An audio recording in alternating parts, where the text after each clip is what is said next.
ਹੁਣ ਆਪਾਂ ਸਟੱਡੀ ਕਰਾਂਗੇ ਮੋਨਰੋ ਸਿਸਟਮ। ਇਨ ਦਾ ਬ੍ਰਿਟਿਸ਼ ਟੈਰੀਟਰੀਜ਼ ਇਨ ਦਾ ਸਾਊਥ ਦੇਰ ਵਾਜ਼ ਅ ਸਿਮਿਲਰ ਮੂਵ ਅਵੇ from the idea of the permanent settlement. British territories ਦੇ ਵਿੱਚ ਕੀ ਹੁੰਦਾ ਸੀਗਾ, ਮਤਲਬ ਕਿ ਸਿਮਿਲਰ ਮੂਵ ਅਵੇ ਸਿਸਟਮ ਹੁੰਦਾ ਸੀ ਪਰਮਾਨੈਂਟ ਸੈਟਲਮੈਂਟ ਤੋਂ, ਮਤਲਬ ਕਿ ਸੇਮ ਚੀਜ਼ ਹੈ ਨਾ, ਜਿੱਦਾਂ ਪਹਿਲਾਂ ਉਹਨਾਂ ਨੇ ਪਰਮਾਨੈਂਟ ਕੀਤੀ ਫਿਰ ਉਸ ਤੋਂ ਅੱਗੇ ਮੂਵ ਔਨ ਹੋ ਗਏ। The new system that was devised came to be known as the ryotwar. British territories ਯਾਨੀ ਕਿ ਉਹਨਾਂ ਦੇ ਆਪਣੇ ਏਰੀਆ ਦੇ ਵਿੱਚ ਇੱਦਾਂ ਹੀ ਕੀਤਾ ਜਾਂਦਾ ਸੀਗਾ, ਅਤੇ ਨਿਊ ਸਿਸਟਮ ਜਿਹੜਾ ਮੂਵ ਔਨ ਕੀਤਾ ਜਿਹੜਾ ਉਹਨਾਂ ਨੂੰ ਕੀ ਨਾਮ ਦਿੱਤਾ ਗਿਆ, ਰਿਓਤਵਾਰ ਜਾਂ ਰਿਓਤਵਾਰੀ। ਠੀਕ ਹੈ। It was tried on a small scale by captain Alexander Read in some of the areas that were taken over by the company after the wars with Tipu Sultan. ਜਿਹੜੀਆਂ ਬ੍ਰਿਟਿਸ਼ ਟੈਰੀਟਰੀਜ਼ ਯਾਨੀ ਕਿ ਕੁਛ ਟੈਰੀਟਰੀਜ਼ ਦੇ ਉੱਤੇ ਬ੍ਰਿਟਿਸ਼ ਦਾ ਕਬਜ਼ਾ ਸੀ ਹੈ ਨਾ, ਬਿਲਕੁਲ, ਅਤੇ ਉਹਨਾਂ ਦੇ ਵਿੱਚ ਉਹਨਾਂ ਨੇ ਪਰਮਾਨੈਂਟ ਸੈਟਲਮੈਂਟ ਪਹਿਲਾਂ ਦੱਸੀ ਸੀ, ਉਹਦੇ ਵਿੱਚ ਪਰਮਾਨੈਂਟ ਫਿਕਸ ਕੀਤਾ ਸੀ ਰੈਵਨਿਊ। ਉਸ ਤੋਂ ਬਾਅਦ ਉਹ ਨੈਕਸਟ ਮੈਥਡ ਲੈ ਕੇ ਜਿਸ ਦਾ ਨਾਮ ਦਿੱਤਾ ਰਿਓਤਵਾਰੀ, ਅਤੇ ਉਹ ਸਿਰਫ ਪਹਿਲਾਂ ਛੋਟੇ ਹਿੱਸੇ ਦੇ ਉੱਤੇ ਅਜਮਾਇਆ ਗਿਆ ਕਿਹਦੇ ਦੁਆਰਾ, ਕੈਪਟਨ ਅਲੈਗਜ਼ੈਂਡਰ ਰੀਡ। ਕੁਛ ਏਰੀਏਸ ਜਿਹੜੇ ਕਿ ਕੰਪਨੀ ਦੁਆਰਾ ਜਿੱਤੇ ਗਏ ਸੀ ਟੀਪੂ ਸੁਲਤਾਨ ਨਾਲ ਜੰਗ ਤੋਂ ਬਾਅਦ। Subsequently developed by the Thomas Munro, this system was generally extended all over South India. ਅਤੇ ਇਹ ਡਿਵੈਲਪ ਕਿਹਨੇ ਕੀਤਾ, ਜਿਹੜਾ ਸਿਸਟਮ ਸੀਗਾ ਇਹ ਥੋਮਸ ਮੁਨਰੋ ਨੇ, ਅਤੇ ਜਿਹੜੇ ਹਿੱਸਿਆਂ 'ਤੇ ਉਹਨਾਂ ਦਾ ਕਬਜ਼ਾ ਸੀ ਸਾਊਥ ਇੰਡੀਆ ਦੇ ਵਿੱਚ, ਸਾਰੇ ਸਾਊਥ ਇੰਡੀਆ ਦੇ ਉੱਤੇ ਉਹਨਾਂ ਨੇ ਇਹ ਸਿਸਟਮ ਲਾਗੂ ਕਰ ਦਿੱਤਾ। Read and Munro felt that in the south there ਵਰ ਨੋ ਟਰੈਡੀਸ਼ਨਲ ਜ਼ਮੀਨਦਾਰਸ। ਉਹਨਾਂ ਨੂੰ ਰੀਡ ਜਿਹੜਾ ਅਲੈਗਜ਼ੈਂਡਰ ਰੀਡ ਸੀ ਅਤੇ ਥੋਮਸ ਮੁਨਰੋ ਸੀ, ਉਹਨਾਂ ਨੂੰ ਇਹ ਮਹਿਸੂਸ ਹੋਇਆ ਕਿ ਸਾਊਥ ਦੇ ਵਿੱਚ ਕੋਈ ਟਰੈਡੀਸ਼ਨਲ ਜਾਂ ਮਤਲਬ ਕਿ ਟਰੈਡੀਸ਼ਨਲ ਦਾ ਮਤਲਬ ਕਿ ਕੋਈ ਪੁਰਾਣਾ ਜ਼ਮੀਨਦਾਰ, ਜਿਵੇਂ ਆਪਾਂ ਟਰੈਡੀਸ਼ਨ ਆਪਾਂ ਕਹਿ ਸਕਦੇ ਹਾਂ ਰੀਤੀ ਰਿਵਾਜ ਹੈ ਨਾ, ਪੁਰਾਣਾ ਜਿਵੇਂ ਕੋਈ ਕਾਫੀ ਸਮੇਂ ਤੋਂ ਜ਼ਮੀਨਦਾਰ ਰਿਹਾ ਹੋਵੇ, ਇੱਦਾਂ ਦਾ ਕੁਛ ਨਹੀਂ ਸੀ ਉੱਥੇ। The settlement they are good had to be made directly with the cultivators who had tilled the land for generations. ਉਹਨਾਂ ਨੂੰ ਇਹ ਚੀਜ਼ ਮਹਿਸੂਸ ਹੋਈ ਕਾਫੀ ਸਮੇਂ ਤੋਂ, ਮਤਲਬ ਕਿ ਉਹਨਾਂ ਨੂੰ ਓਬਜ਼ਰਵ ਕਰਦੇ ਆ ਰਹੇ ਸੀ, ਉਹਨਾਂ ਨੂੰ ਇਹ ਚੀਜ਼ ਦੀ ਮਹਿਸੂਸ ਹੋਈ ਕਿ ਜਿਹੜਾ ਇਹ ਸਿਸਟਮ ਸੀਗਾ ਇਹ ਕਿਹਦੇ ਨਾਲ ਮਤਲਬ ਟੋਟਲੀ ਕਰਨਾ ਚਾਹੀਦਾ ਹੈਗਾ, ਡੀਲ ਕਰਨੀ ਚਾਹੀਦੀ ਹੈ ਇਸ ਦੇ ਬਾਰੇ, ਜਿਹੜੇ ਜ਼ਮੀਨ ਵਾਹੁੰਦੇ ਬੀਜਦੇ ਸੀ। ਠੀਕ ਹੈ। ਕਾਫੀ ਸਮੇਂ ਤੋਂ ਆਪਣੀਆਂ ਪੀੜ੍ਹੀਆਂ ਤੋਂ ਵਾਹੁੰਦੇ ਆ ਰਹੇ ਸੀ। Their fields had to be carefully and separately surveyed before the revenue assessment was made. ਉਹਨਾਂ ਦੇ ਜਿਹੜੇ ਖੇਤ ਸੀ ਉਹਨਾਂ ਨੂੰ ਕੇਅਰਫੁਲੀ ਮਤਲਬ ਉਹਨਾਂ ਦਾ ਸਰਵੇਖਣ ਕਰਨਾ ਚਾਹੀਦਾ ਸੀਗਾ ਕਿ ਉਹ ਕਿੱਦਾਂ ਦੇ ਨੇ, ਇਸ ਤੋਂ ਪਹਿਲਾਂ ਕਿ ਉਹਨਾਂ ਦੇ ਉੱਤੇ ਰੈਵਨਿਊ ਹੈ ਜਿਹੜਾ ਉਹ ਲਾਗੂ ਕੀਤਾ ਜਾਵੇ। Munro thought that the British should act as paternal father figures protecting the ryots under their charge. ਉਹਨਾਂ ਨੂੰ ਕੀ ਲੱਗਿਆ ਕਿ ਜਿਹੜੇ ਰਿਓਟਸ ਮਤਲਬ ਕਿ ਜਿਹੜੇ ਕਲਟੀਵੇਟਰ ਸੀ ਹੈ ਨਾ, ਜਿਹੜੇ ਵਾਹੁੰਦੇ ਆ ਰਹੇ ਸੀ ਜ਼ਮੀਨ, ਉਹਨਾਂ ਨੂੰ ਇਹ ਮਹਿਸੂਸ ਹੋਇਆ, ਉਹਨਾਂ ਨੂੰ ਮਤਲਬ ਕਿ ਫਾਦਰ ਫਿਗਰ ਮਹਿਸੂਸ ਕਿ ਬ੍ਰਿਟਿਸ਼ ਨੇ ਜਿਹੜੇ ਉਹ as a father figure act ਕਰਨਗੇ ਜਿਹੜੇ ਕਲਟੀਵੇਟਰਸ ਦਾ, ਮਤਲਬ ਕਿ ਉਹ ਖਿਆਲ ਰੱਖਣਗੇ ਹੈ ਨਾ, ਬ੍ਰਿਟਿਸ਼ ਨੇ ਜਿਹੜੇ ਉਹ ਕਲਟੀਵੇਟਰਸ ਦਾ ਪੂਰਾ ਧਿਆਨ ਰੱਖਣਗੇ ਹੈ ਨਾ, ਅੰਡਰ ਦੇਅਰ ਚਾਰਜ, ਉਹਨਾਂ ਦੇ ਰਾਜ ਦੇ ਵਿੱਚ ਉਹਨਾਂ ਦਾ ਪੂਰਾ ਖਿਆਲ ਰੱਖਿਆ ਜਾਊਗਾ। ਆਲ ਵਾਜ਼ ਨਾਟ ਵੈਲ, ਸਾਰੀਆਂ ਚੀਜ਼ਾਂ ਪਰ ਕਹਿੰਦੇ ਸਹੀ ਨਹੀਂ ਕੰਮ ਕੀਤੀਆਂ। Within a few years after the new systems were imposed it was clear that all was not well with them. ਸਾਰੀਆਂ ਚੀਜ਼ਾਂ ਆਜ਼ਮਾਉਣ ਤੋਂ ਬਾਅਦ ਕੁਛ ਸਾਲਾਂ ਬਾਅਦ ਪਤਾ ਲੱਗਾ ਕਿ ਇਹ ਸਾਰੀਆਂ ਚੀਜ਼ਾਂ ਸਹੀ ਕੰਮ ਨਹੀਂ ਕਰ ਰਹੀਆਂ ਹਰ ਜਗ੍ਹਾ 'ਤੇ। Driven by the desire to increase the income from land revenue officials fixed too higher revenue demand. ਹੁਣ ਉਹਨਾਂ ਨੂੰ ਮਤਲਬ ਆਪਣੀ ਇਨਕਮ ਇਨਕਰੀਜ਼ ਕਰਨੀ ਸੀ, ਉਹਨਾਂ ਨੇ ਬਹੁਤ ਜ਼ਿਆਦਾ ਰੈਵਨਿਊ ਡਿਮਾਂਡ ਰੱਖਤੀ ਹੈ ਨਾ ਲੋਕਾਂ ਤੋਂ ਕਲੈਕਟ ਕਰਨ ਵਾਸਤੇ। Peasants were unable to pay ryots fled the countryside and villages became deserted in many regions. ਹੁਣ ਇਹ ਚੀਜ਼ਾਂ ਤੋਂ ਤੰਗ ਆ ਕੇ ਲੋਕਾਂ ਨੂੰ ਹੈ ਨਾ, ਲੋਕ ਜਦੋਂ ਪੇ ਨਹੀਂ ਕਰ ਸਕਦੇ ਸੀ ਹੈ ਨਾ, ਅਤੇ ਉਹਨਾਂ ਨੇ ਕੀ ਕੀਤਾ, ਲੋਕ ਪਿੰਡ ਛੱਡ ਕੇ ਭੱਜਣ ਲੱਗ ਗਏ ਹੈ ਨਾ, ਆਪਣੀ ਜਗ੍ਹਾ ਹੀ ਛੱਡ ਕੇ ਚੱਲ ਗਏ। ਕਾਫੀ ਪਿੰਡ ਬਿਲਕੁਲ ਹੋ ਗਏ ਹੈ ਨਾ, ਬਿਲਕੁਲ ਖਾਲੀ ਹੋ ਗਏ। Optimistic officials had imagined that the new systems would transform the peasants into rich enterprising farmers, but this did not happen. ਓਪਟੀਮਿਸਟਿਕ ਮਤਲਬ ਕਿ ਆਸ਼ਾਵਾਦੀ ਹੈ ਨਾ, ਉਹਨਾਂ ਨੇ ਸੋਚਿਆ ਸੀਗਾ ਕਿ ਨਿਊ ਸਿਸਟਮ ਜਿਹੜਾ ਪੀਸੈਂਟਸ ਨੂੰ ਜਿਹੜੇ ਉੱਥੇ ਕੰਮ ਕਰਦੇ ਨੇ ਉਹਨਾਂ ਨੂੰ ਅਮੀਰ ਬਣਾ ਦੂਗਾ, ਬਟ ਇਹ ਚੀਜ਼ਾਂ ਉਹਨਾਂ ਵਾਸਤੇ ਕੰਮ ਨਹੀਂ ਕੀਤੀ ਹੈ ਨਾ। ਕ੍ਰੌਪਸ ਫॉर ਯੂਰਪ, ਹੁਣ ਯੂਰਪ ਵਾਸਤੇ ਖੇਤੀ ਉਗਾਈ ਗਈ ਹੈ ਨਾ, ਕਿਹੜੀਆਂ ਚੀਜ਼ਾਂ ਆਪਾਂ ਪੜ੍ਹਦੇ ਹਾਂ। The British also realised that the countryside could not only yield revenue it would also grow the crops that Europe required. Europe ਯਾਨੀ ਕਿ ਉਹਨਾਂ ਦਾ ਆਪਣਾ ਏਰੀਆ, ਇੰਗਲਿਸ਼ਮੈਨ ਦਾ ਜਿਹੜੇ ਬ੍ਰਿਟਿਸ਼ਰ ਸੀਗੇ ਅਤੇ ਉਹਨਾਂ ਨੇ ਆਪਣੇ ਏਰੀਏ ਦੇ ਵਿੱਚ ਜਿਹੜੀਆਂ ਫਸਲਾਂ ਗਰੋ ਮਤਲਬ ਉਹਨਾਂ ਨੂੰ ਰਿਕੁਆਇਰਮੈਂਟ ਸੀ ਜਿਹੜੀਆਂ ਚੀਜ਼ਾਂ ਦੀ, ਉਹ ਇੱਥੇ ਉਹ ਗਰੋ ਕਰਨਾ ਉਹਨਾਂ ਨੇ ਸਟਾਰਟ ਕਰਨ ਦਾ ਬਾਰੇ ਸੋਚਿਆ। By the late 18th century the company was trying its best to expand the cultivation of opium and indigo. ਉਹਨਾਂ ਨੂੰ ਪਤਾ ਲੱਗਿਆ ਹੈ ਨਾ, ਵੇਟ ਕਰੋ,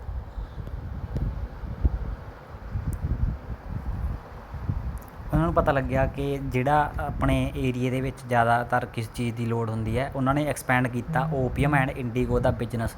ਓਪੀਅਮ ਹੁੰਦੀ ਹੈ ਬੱਚੇ ਅਫੀਮ, ਇੰਡੀਗੋ ਹੁੰਦਾ ਨੀਲ, ਠੀਕ ਹੈ। ਇਹਨਾਂ ਦੋਨਾਂ ਚੀਜ਼ਾਂ ਦੀ ਖੇਤੀ ਨੂੰ ਐਕਸਪੈਂਡ ਕਰਨ ਬਾਰੇ ਉਹਨਾਂ ਨੇ ਟਰਾਈ ਕੀਤਾ। ਇਨ ਦਾ sanctuary and half that followed, ਉਹ ਸਦੀ ਦੇ ਵਿੱਚ ਅਤੇ ਉਸ ਤੋਂ ਅਗਲੀ ਅੱਧੀ ਜਿਹੜੀ ਉਸ ਤੋਂ ਬਾਅਦ ਆਈ, ਦਾ ਬ੍ਰਿਟਿਸ਼ ਪਰਸੁਏਡਡ ਔਰ forced cultivators in various parts of India to produce other crops, jute in Bengal, tea in Assam, sugarcane in the United Provinces, wheat in Punjab, cotton in Maharashtra and Punjab, rice in Madras। ਮਤਲਬ ਕਿ ਇਹ ਚੀਜ਼ਾਂ ਉਹਨਾਂ ਨੇ force ਕੀਤੀਆਂ ਲੋਕਾਂ ਨੂੰ ਕਿ ਇਹ ਚੀਜ਼ਾਂ ਤੁਸੀਂ ਗਰੋ ਕਰੋ। ਬੰਗਾਲ ਦੇ ਵਿੱਚ ਜੂਟ ਨੂੰ ਗਰੋ ਕਰਨ ਵਾਸਤੇ ਲੋਕਾਂ ਨੂੰ ਫੋਰਸ ਕੀਤਾ, ਅਸਾਮ ਦੇ ਵਿੱਚ ਟੀ ਗਰੋ ਕਰਨ ਵਾਸਤੇ ਲੋਕਾਂ ਨੂੰ ਕਿਹਾ ਹੈ ਨਾ, ਸ਼ੂਗਰ ਕੇਨ ਯੂਪੀ ਦੇ ਵਿੱਚ, ਜਿਹੜੀਆਂ ਅੱਜ ਦੇ ਸਮੇਂ ਮਤਲਬ ਕਿ ਵੈਸੇ ਉਸ ਸਮੇਂ ਬੰਗਾਲ ਦੇ ਹਿੱਸਾ ਸੀ ਉਹ, ਠੀਕ ਹੈ। ਅਤੇ ਪੰਜਾਬ ਦੇ ਵਿੱਚ ਕਿਹੜੇ ਕਿਹਾ ਗਿਆ, ਵੀਟ ਨੂੰ, ਅਤੇ ਕੋਟਨ ਵੀ ਮਹਾਰਾਸ਼ਟਰ ਅਤੇ ਪੰਜਾਬ ਦੇ ਵਿੱਚ, ਮਦਰਾਸ ਦੇ ਵਿੱਚ ਯਾਨੀ ਕਿ ਚੇਨਈ ਦੇ ਵਿੱਚ ਰਾਈਸ ਨੂੰ ਕਿਹਾ ਗਿਆ। ਉਹਨਾਂ ਨੂੰ ਜਿਹੜੇ ਉੱਥੋਂ ਦੇ ਕਲਟੀਵੇਟਰ ਸੀਗੇ ਉਹਨਾਂ ਨੂੰ ਫੋਰਸ ਕੀਤਾ ਗਿਆ ਕਿ ਤੁਸੀਂ ਇਹ ਚੀਜ਼ਾਂ ਗਰੋ ਕਰੋ। How was this done? The British used variety of methods to expand the cultivation of crops that they needed. ਉਹਨਾਂ ਨੇ ਕਾਫੀ ਸਾਰੇ ਮੈਥਡ ਯੂਜ਼ ਕੀਤੇ ਇਹ ਚੀਜ਼ਾਂ ਨੂੰ ਐਕਸਪੈਂਡ ਕਰਨ ਦੇ ਲਈ। Let us take a closer look, ਆਪਾਂ ਦੇਖਦੇ ਹਾਂ ਕਿੱਦਾਂ, ਹੈ ਨਾ। Does colour have history, colour ਦੀ ਹਿਸਟਰੀ ਕੋਈ ਹੁੰਦੀ ਹੈ। Figure 5 and 6 are 2 images of cotton prints, ਆਹ ਸੀ ਕਲਮਕਾਰੀ ਪ੍ਰਿੰਟ ਅਤੇ ਮੋਰਿਸ ਕਾਟਨ ਪ੍ਰਿੰਟ, ਠੀਕ ਹੈ। ਇਹ ਸਾਰੀਆਂ ਕਲਰਸ ਤੋਂ ਬਣੀਆਂ ਹੋਈਆਂ ਨੇ। The image on the left shows a kalamkari print created by weavers of Andhra Pradesh in India. On the right hand is floral cotton print designed and produced by William Morris, a famous poet and artist of 19th century Britain. There is one common thing in the two prints. Both use a rich blue color commonly called indigo. Do you know how this color was produced? ਇਹ ਮਤਲਬ ਇਹਦੇ ਵਿੱਚ ਇੱਕ common colour use ਕੀਤਾ ਗਿਆ blue colour, ਠੀਕ ਹੈ। ਇਹ ਕਲਰ ਕਿੱਦਾਂ ਪ੍ਰੋਡਿਊਸ ਕੀਤਾ ਗਿਆ, ਇੰਡੀਗੋ ਜਿਹਨੂੰ ਆਪਾਂ ਕਹਿੰਦੇ ਹਾਂ, ਹੈ ਨਾ, ਨੀਲ, ਇਹ ਕਿੱਦਾਂ ਪ੍ਰੋਡਿਊਸ ਕੀਤਾ ਗਿਆ ਆਪਾਂ ਪੜ੍ਹਦੇ ਹਾਂ। The blue that you see in this prints was produced from a plant called indigo. Blue colour ਕਿੱਥੋਂ ਪ੍ਰੋਡਿਊਸ ਕੀਤਾ ਗਿਆ, ਇੱਕ ਪਲਾਂਟ ਤੋਂ ਜਿਹਨੂੰ ਆਪਾਂ ਕਹਿੰਦੇ ਹਾਂ indigo. It is likely that the blue dye used in the Morris prints in the 19th century Britain was manufactured from indigo plants cultivated in India। ਜਿਹੜਾ ਮੋਰਿਸ ਦੁਆਰਾ ਇਸ ਫਿਗਰ 6 ਦੇ ਵਿੱਚ ਪ੍ਰਿੰਟ ਹੈ, ਠੀਕ ਹੈ। ਇਹਦੇ ਵਿੱਚ ਬਲੂ ਕਲਰ ਕਿੱਥੋਂ ਯੂਜ਼ ਕੀਤਾ ਗਿਆ, ਇੰਡੀਗੋ ਪਲਾਂਟਸ ਦੁਆਰਾ ਯੂਜ਼ ਕੀਤਾ ਗਿਆ, ਜਿਹੜਾ ਕਿ ਇੰਡੀਆ ਦੇ ਵਿੱਚ ਕਲਟੀਵੇਟ ਹੋਏ ਸੀ। For India was the biggest supplier of indigo in the world at that time, ਕਿਉਂਕਿ ਇੰਡੀਆ ਉਸ ਸਮੇਂ ਵਰਲਡ ਦੇ ਵਿੱਚ ਪਹਿਲੇ ਨੰਬਰ 'ਤੇ ਇੰਡੀਗੋ ਦਾ ਸਪਲਾਇਰ ਸੀ, ਠੀਕ ਹੈ। By the demand for Indian indigo, India ਦੇ ਹੀ ਇੰਡੀਗੋ ਦੀ ਡਿਮਾਂਡ ਜ਼ਿਆਦਾ ਕਿਉਂ ਸੀ। The indigo plant grows primarily in the tropics, ਹੁਣ ਜ਼ਿਆਦਾ ਟ੍ਰੋਪੀਕਲ ਏਰੀਆ ਦੇ ਵਿੱਚ ਜ਼ਿਆਦਾ ਇੰਡੀਗੋ ਪਲਾਂਟ ਗਰੋ ਹੁੰਦਾ, ਠੀਕ ਹੈ। By the 13th century Indian IndiGo was being used bye the cloth manufacturers in Italy. 13ਵੀਂ ਸਦੀ ਦੇ ਵਿੱਚ ਤੱਕ, ਠੀਕ ਹੈ, ਕੀ ਹੁੰਦਾ ਸੀਗਾ, ਇੰਡੀਆ ਦਾ ਇੰਡੀਗੋ ਗਰੋ ਕੀਤਾ ਹੋਇਆ ਯੂਜ਼ ਕੀਤਾ ਜਾਂਦਾ ਸੀਗਾ ਇਟਲੀ ਦੇ ਕਲੋਥਸ ਦੇ ਵਿੱਚ, ਕਲੋਥ ਮੈਨੂਫੈਕਚਰਰਸ ਦੁਆਰਾ। France and Britain to dye cloth, Italy, France ਅਤੇ ਬ੍ਰਿਟੇਨ ਦੇ ਵਿੱਚ 13ਵੀਂ ਸਦੀ ਤੱਕ, ਹੈ ਨਾ, ਇੰਡੀਆ ਦਾ ਇੰਡੀਗੋ ਯੂਜ਼ ਕੀਤਾ ਜਾਂਦਾ ਸੀਗਾ। How ever only small amounts of Indian IndiGo reach the European market and it's price was very high. ਅਤੇ ਉਸ ਸਮੇਂ ਕੀ ਹੁੰਦਾ ਸੀਗਾ, ਬਹੁਤ ਘੱਟ ਮਾਤਰਾ ਦੇ ਵਿੱਚ ਜਿਹੜਾ ਇਹ ਇੰਡੀਗੋ ਸੀਗਾ ਇਹ ਯੂਰਪ ਦੀ ਮਾਰਕੀਟ ਤੱਕ ਪਹੁੰਚਦਾ ਸੀ ਅਤੇ ਉਹਦੀ ਕੀਮਤ ਵੀ ਬਹੁਤ ਜ਼ਿਆਦਾ ਹਾਈ ਹੁੰਦੀ ਸੀ। The European cloth manufacturers therefore had to depend on other plant called woad to make violet and blue dyes. ਉਹਨਾਂ ਨੂੰ ਕਿਸੇ ਹੋਰ ਪਲਾਂਟ ਜਿਹਦਾ ਨਾਮ ਕੀ ਸੀਗਾ, ਵੋਡ, ਉਸ ਦੇ ਉੱਤੇ ਡਿਪੈਂਡ ਕਰਨਾ ਪੈਂਦਾ ਸੀ ਵਾਇਲਟ ਅਤੇ ਬਲੂ ਡਾਈਸ ਨੂੰ ਮੈਨੂਫੈਕਚਰ ਕਰਨ ਦੇ ਲਈ। Being a plant of temperate zones, woad was more easily available in Europe. ਹੁਣ ਵੋਡ ਕੀ ਸੀਗਾ, ਇੱਕ ਇੱਦਾਂ ਦਾ ਪਲਾਂਟ ਸੀ ਜਿਹੜਾ ਕਿ ਟੈਂਪਰੇਟ ਜ਼ੋਨਸ ਦੇ ਵਿੱਚ ਈਜ਼ੀਲੀ ਗਰੋ ਕਰ ਜਾਂਦਾ, ਸੋ ਉਹ ਯੂਰਪ ਦੇ ਵਿੱਚ ਈਜ਼ੀਲੀ ਅਵੇਲੇਬਲ ਸੀਗਾ। It was grown in northern Italy, southern France and in parts of Germany and Britain. ਇਹਨਾਂ ਏਰੀਆਜ਼ ਦੇ ਵਿੱਚ ਵੀ ਇਹ ਗਰੋ ਕੀਤਾ ਜਾਂਦਾ ਸੀ। Worried by the competition from indigo, woad producers in Europe pressurised their government to ban the import of indigo. ਹੁਣ ਜਿਹੜੀਆਂ ਉੱਥੋਂ ਦੀਆਂ ਕੰਪਨੀਆਂ ਸੀ ਜਿਹੜੀਆਂ ਕਿ ਵੋਡ ਤੋਂ ਮਤਲਬ ਆਪਣਾ ਡਾਈ ਪ੍ਰੋਡਿਊਸ ਕਰਦੀਆਂ ਸੀ, ਉਹਨਾਂ ਨੂੰ ਚਿੰਤਾ ਹੋਊਗੀ ਕਿ ਉਹ ਇੰਡੀਗੋ ਉਹਨਾਂ ਨੂੰ ਕਾਫੀ ਜ਼ਿਆਦਾ ਕੰਪੀਟੀਸ਼ਨ ਦੇ ਰਿਹਾ, ਇੰਡੀਗੋ ਜ਼ਿਆਦਾ ਵਿਕ ਰਿਹਾ, ਉਹਨਾਂ ਦਾ ਆਪਣਾ ਜਿਹੜਾ ਡਾਈ ਸੀ ਉਹ ਘੱਟ ਵਿਕ ਰਿਹਾ। ਸੋ ਉਹਨਾਂ ਨੇ ਗਵਰਨਮੈਂਟ ਨੂੰ ਪ੍ਰੈਸ਼ਰਾਈਜ਼ ਕੀਤਾ ਕਿ ਜਿਹੜਾ ਇੰਡੀਗੋ ਦਾ ਆਪਣੇ ਦੇਸ਼ ਦੇ ਵਿੱਚ ਆਉਣਾ ਬੰਦ ਕੀਤਾ ਜਾਵੇ। Cloth dyers however preferred indigo as a dye. Cloth dyer ਨੇ ਮਤਲਬ ਜਿਹੜੇ ਡਾਈ ਕਰਦੇ ਸੀ ਨਾ ਕਲੋਥ ਨੂੰ, ਉਹ ਇੰਡੀਗੋ ਹੀ ਪ੍ਰੈਫਰ ਕਰਦੇ ਸੀ ਡਾਈ ਦੇ ਤੌਰ 'ਤੇ। Indigo produce the rich blue colour, ਉਹਦੇ ਨਾਲ ਮਤਲਬ ਕਿ ਇੰਡੀਗੋ ਦੇ ਨਾਲ ਜ਼ਿਆਦਾ ਬਲੂ ਕਲਰ ਜਿਹੜਾ ਰਿਚ ਬਲੂ ਕਲਰ ਹੈ ਉਹ ਵਧੀਆ ਆਉਂਦਾ ਸੀਗਾ। Whereas the dye from the ਬੋਰਡ ਵਾਜ਼ ਪੇਲ ਐਂਡ ਡਲ। ਬੋਰਡ ਨੇ ਮਤਲਬ ਕਿ ਜਿਹੜਾ ਉਹ ਕਰਨਾ ਸੀਗਾ ਡਾਈ ਕਰਨਾ ਸੀ, ਉਹਦਾ ਕਲਰ ਮਤਲਬ ਕਿ ਹਲਕਾ ਫਿੱਕਾ ਰਹਿ ਜਾਂਦਾ ਸੀ, ਡਲ ਰਹਿੰਦਾ ਸੀ, ਹੈ ਨਾ। By the 17th century European cloth producers persuaded their governments to relax the ban on indigo import. European cloth producers ਨੇ ਮਤਲਬ ਕਿ ਪਰਸੂਏਡਡ ਦਾ ਮਤਲਬ ਕੀ ਹੁੰਦਾ ਬੱਚੇ? ਪਰਸੂਏਡ ਦਾ ਮਤਲਬ ਕਿ ਉਹਨਾਂ ਨੂੰ ਮਨਾ ਲਿਆ, ਹੈ ਨਾ, ਰਾਜੀ ਕਰ ਲਿਆ ਆਪਾਂ ਕਹਿ ਸਕਦੇ ਹਾਂ। ਯੂਰੋਪੀਅਨ ਦੇ ਜਿਹੜੇ ਕਲੋਥ ਪ੍ਰੋਡਿਊਸਰ ਸੀ ਉਹਨਾਂ ਨੇ ਆਪਣੇ ਗਵਰਨਮੈਂਟ ਨੂੰ ਕੀ ਕਹਿਤਾ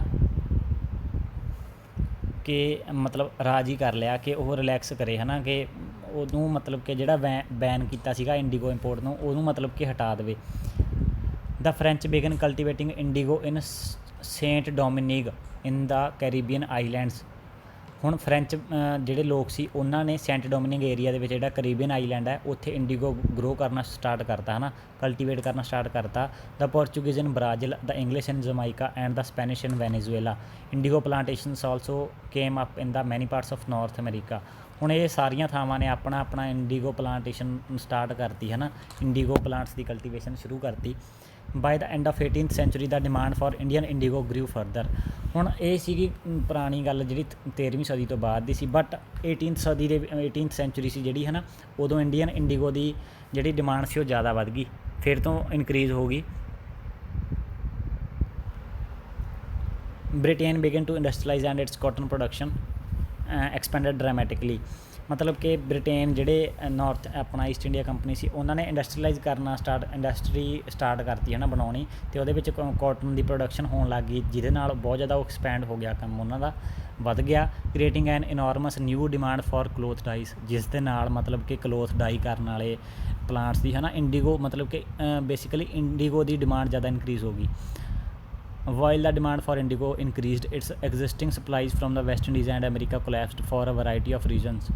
ਹੁਣ ਇੰਡੀਗੋ ਦੀ ਡਿਮਾਂਡ ਇਨਕਰੀਜ਼ ਹੋ ਗਈ, ਫਿਰ ਜਿਹੜੀਆਂ ਉਹਦੀ ਸਪਲਾਈ, ਹੈ ਨਾ, ਯਾਨੀ ਕਿ ਵੈਸਟ ਇੰਡੀਜ਼ ਅਤੇ ਅਮਰੀਕਾ ਤੋਂ ਆਉਂਦੀ ਸੀ ਉਹ ਬਹੁਤ ਜ਼ਿਆਦਾ ਗਿਰ ਗਈ, ਹੈ ਨਾ, ਮਤਲਬ ਕਿ ਕੋਲੈਪਸ ਯਾਨੀ ਕਿ ਬਿਲਕੁਲ ਠੱਪ ਹੋ ਗਿਆ ਕੰਮ, ਹੈ ਨਾ।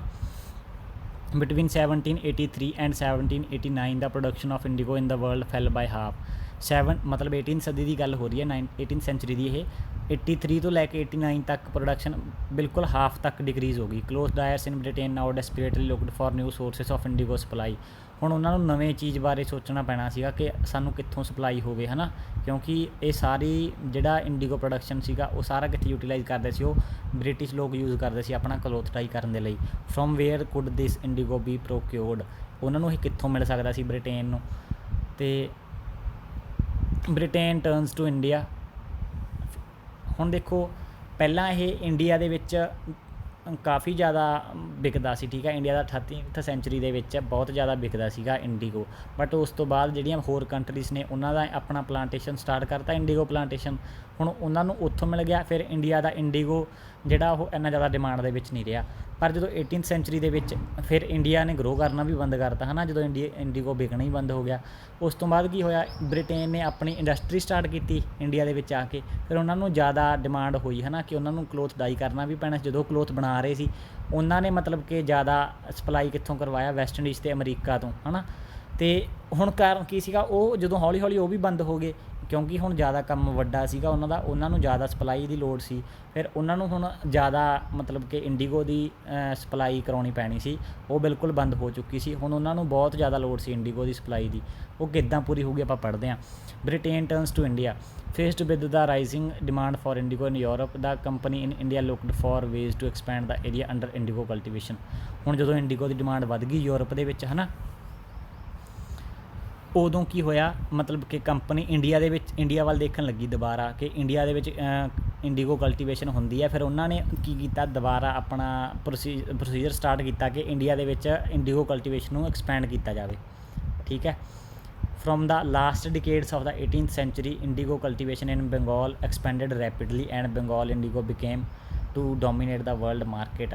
ਫਿਰ ਉਸ ਤੋਂ ਬਾਅਦ 18th ਸੈਂਚੁਰੀ ਦੇ ਲਾਸਟ ਸਦੀਆਂ ਮਤਲਬ ਕਿ 1880 ਤੋਂ ਬਾਅਦ ਹੈ ਨਾ 1780 ਤੋਂ ਬਾਅਦ 1780 1790 ਅਤੇ 1800 ਤੱਕ ਉਸ ਸਮੇਂ ਮਤਲਬ ਕਿ ਬੰਗਾਲ ਦੇ ਵਿੱਚ ਜ਼ਿਆਦਾ ਇਨਕਰੀਜ਼ ਹੋ ਗਿਆ ਇੰਡੀਗੋ ਦੀ ਕਲਟੀਵੇਸ਼ਨ ਅਤੇ ਉਸ ਇੰਨਾ ਜ਼ਿਆਦਾ ਵੱਧ ਗਿਆ ਹੈ ਨਾ ਕਿ ਉਹ ਪੂਰੇ ਵਰਲਡ ਦੀ ਮਾਰਕੀਟ ਨੂੰ ਡੋਮੀਨੇਟ ਕਰਨ ਲੱਗ ਗਿਆ ਪੂਰੇ ਵਰਲਡ ਨੂੰ ਥੱਲੇ ਮਤਲਬ ਕਿ ਸਾਰਿਆਂ ਨਾਲੋਂ ਵੱਧ ਸਪਲਾਈ ਕਿਹਦੀ ਹੁੰਦੀ ਸੀ ਬੰਗਾਲ 'ਚੋਂ IndiGo the In 1788 only about 30% of indigo imported into Britain was from India 1788 ਦੇ ਵਿੱਚ ਕਹਿੰਦੇ ਸਿਰਫ 30% ਇੰਡੀਗੋ ਇੰਪੋਰਟਡ ਜਿਹੜਾ ਬ੍ਰਿਟੇਨ ਦੇ ਵਿੱਚ ਜਾਂਦਾ ਸੀਗਾ ਉਹ ਕਿੱਥੋਂ ਸੀਗਾ ਇੰਡੀਆ ਦੇ ਵਿੱਚੋਂ in 1810 the proportion had gone up to 95% ਮਤਲਬ ਕਿ 1810 ਤੱਕ ਇਹ ਗਿਣਤੀ ਸਿਰਫ ਮਤਲਬ ਕਿ 95% ਪੂਰਾ ਇੰਡੀਆ ਦੇ ਵਿੱਚੋਂ ਜਾਂਦਾ ਸਿਰਫ 5% ਕਿਸੇ ਹੋਰ ਕੰਟਰੀ ਦੇ ਵਿੱਚੋਂ ਜਾਂਦਾ ਸੀ ਇੰਨਾ ਜ਼ਿਆਦਾ ਵੱਧ ਗਿਆ ਸੀ ਇਹ ਮਾਤਰਾ As the indigo trade grew, the commercial agents and officials of the company began investing in indigo production.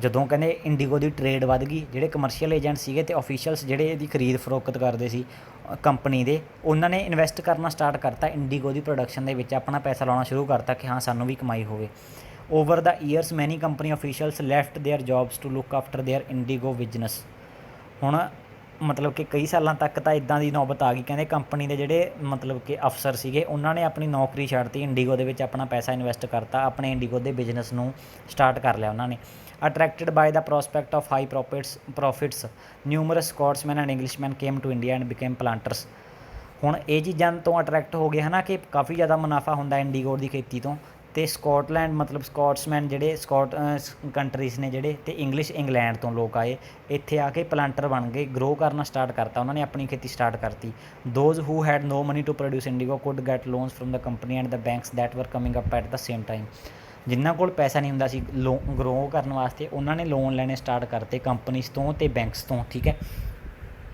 How was IndiGo ਕਲਟੀਵੇਟਡ ਕਿੱਦਾਂ ਗਰੋ ਕੀਤਾ ਜਾਂਦਾ ਸੀਗਾ there were two main systems of indigo cultivation nij and ryoti ਬੱਚੇ ਇਹ ਬਹੁਤ ਜ਼ਿਆਦਾ important ਹੈ ਠੀਕ ਹੈ ਤੁਹਾਨੂੰ ਮੈਂ ਪਹਿਲਾਂ ਨੋਟ ਕਰਾ ਦਿੰਦਾ ਇਹ ਚੀਜ਼ ਬਿਲਕੁਲ ਧਿਆਨ ਨਾਲ ਸਮਝਿਓ ਦੋ ਸਿਸਟਮ ਹੁੰਦੇ ਸੀ ਇੰਡੀਗੋ ਕਲਟੀਵੇਸ਼ਨ ਦੇ ਨਿੱਜ ਅਤੇ ਰਿਓਟੀ ਠੀਕ ਹੈ within the system of nij cultivation ਦੇ ਵਿੱਚ ਕੀ ਹੁੰਦਾ ਸੀ the planter produced indigo in lands that he directly controlled ਹੁਣ ਨਿੱਜ ਕਲਟੀਵੇਸ਼ਨ ਦੇ ਵਿੱਚ ਆਪਣੇ ਖੁਦ ਦੇ ਖੇਤ ਸੀ ਠੀਕ ਹੈ ਅਤੇ ਆਪਾਂ ਹੀ ਉਹਦੇ ਵਿੱਚ ਗਰੋ ਕਰਦੇ ਸੀ ਦੈਟ ਹੀ ਡਾਇਰੈਕਟਲੀ ਉਹੀ ਬੰਦਾ ਗਰੋ ਕਰਦਾ ਸੀ ਜਿਹਦਾ ਖੇਤ ਹੁੰਦਾ ਸੀ he either bought the land or rented it from other zamindars and produced indigo by directly employing hired labourers ਮਤਲਬ ਕਿ ਉਹਦੇ ਕੋਲ ਜਾਂ ਤਾਂ ਉਹ ਆਪਣੀ ਜ਼ਮੀਨ ਹੁੰਦੀ ਸੀ ਜਾਂ ਉਹਨੇ ਰੈਂਟ 'ਤੇ ਲਈ ਹੁੰਦੀ ਸੀ ਉਸ ਖੇਤ ਦੇ ਉੱਤੇ ਉਸ ਟਾਈਮ 'ਤੇ ਸਿਰਫ ਉਸ ਬੰਦੇ ਦਾ ਕਬਜ਼ਾ ਹੁੰਦਾ ਸੀ ਜਿਹੜਾ ਇੰਡੀਗੋ ਗਰੋ ਕਰਦਾ ਸੀ ਅਤੇ ਉਹ ਗਰੋ ਕਿਹਦੇ ਥਰੂ ਕਰਦਾ ਸੀਗਾ ਆਪਣੇ ਲੇਬਰਰਸ ਯਾਨੀ ਕਿ ਦਿਹਾੜੀਏ ਹਾਇਰ ਕਰਦਾ ਸੀ ਉਹਨਾਂ ਦੀ ਹੈਲਪ ਦੇ ਨਾਲ ਠੀਕ ਹੈ the problem with nij cultivation ਦੇ ਨਾਲ ਕੀ